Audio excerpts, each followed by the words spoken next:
जी, बिस्मिल्लाहिर्रहमानिर्रहीम। वो सार्फ़िन जो कि सोलर के ज़रिए अपनी बिजली खुद पैदा कर रहे थे या करना चाह रहे हैं, उनके लिए कुछ अच्छी ख़बरें नहीं आ रही। कुछ अर्सा पहले तक तो ये स्पेकुलेशंस गर्दिश कर रही थी कि हुकूमत नेट मीटरिंग में चेंजेस करने जा रही है, बाईबैक रेट पे टैरिफ में चेंज करने जा रही है। लेकिन जो है वो तनकीद की वजह से शायद हुकूमत उससे जो है ना स्टेप बैक कर गई थी।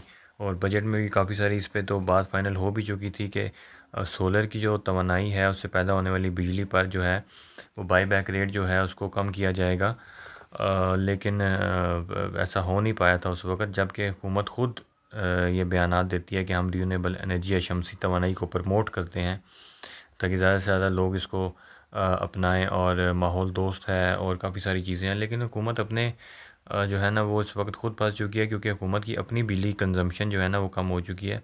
हमारी जो इस वक्त पैदावार है वो बहुत ज़्यादा है, जिसके मुकाबले में कंजम्पशन बहुत कम हो चुकी है। काफ़ी सारे कारखाने, फैक्ट्रीज शमसी तवानाई पर शिफ्ट हो चुके हैं।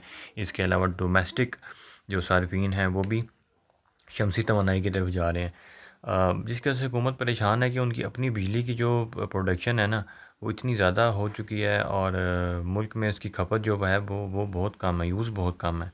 तो जिसकी वजह से हुकूमत काफ़ी टाइम से इस पे एक बात कर रही थी कि हम इसको चेंज करना चाह रहे हैं, लेकिन वो कर नहीं पा रहे थे। लेकिन अब जो है ना इसके काफ़ी सारे हतमी फ़ैसले हो चुके हैं। अब तो काबीना में भी इसकी डिस्कशन हो चुकी है, और इस पर पॉलिसी मुरतब करने का बोला है प्राइम मिनिस्टर साहब ने दोबारा।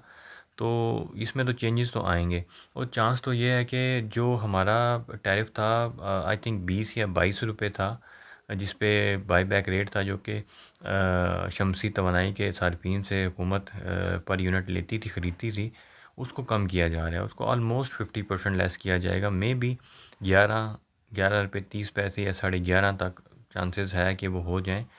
इसमें शायद कुछ बेहतरी आए, शायद 15 तक चला जाए, लेकिन फ़िलहाल वो 11.5 तक जो है वो रेट आ जाएगा।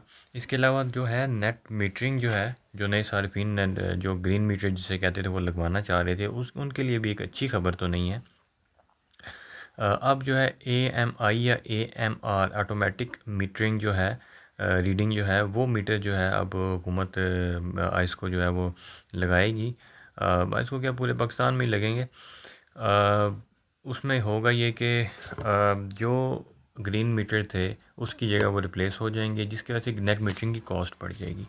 पहले शायद नेट मीटर 60,000 रुपये से लेके 80,000 रुपये तक लग जाता था, लेकिन वो फिर ऑलरेडी कुछ महंगा होकर 1 लाख 1,10,000 तक जा चुका था। और इस वक्त AMI या AMR मीटर्स की वजह से जो रेट है वो 1,30,000 से लेके 1,40,000 रुपये तक जा रहा है। और अब तो अब ग्रीन मीटर लगना भी बंद हो गए हैं। AMR या ऑटोमेटिक मीटर रीडिंग जो है वो वाइट मीटर्स जो हैं वो लग रहे हैं, तो जिसकी वजह से ये भी कॉस्ट थोड़ी बढ़ चुकी है।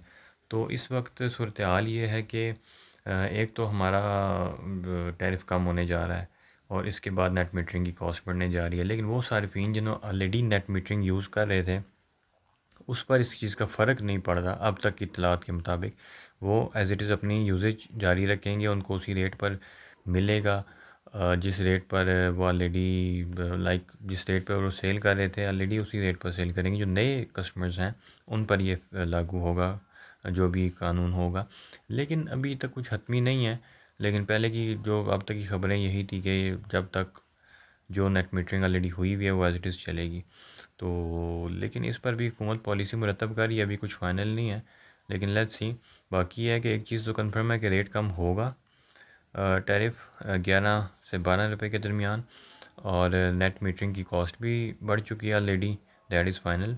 एंड जो सार्फिन लगवाना चाह रहे हैं, नेट मीटरिंग करवाना चाह रहे हैं, वो एज़ सुन एज़ पॉसिबल करवा लें। मुझे लगता है कि 2026 जो स्टार्ट होगा उससे ये नई पॉलिसी इम्प्लीमेंट हो जाएगी। उससे पहले अगर आप ग्रीन मीटर लगवा सकते हैं तो चांस है कि आप पुराने टैरिफ के मुताबिक ही चलें।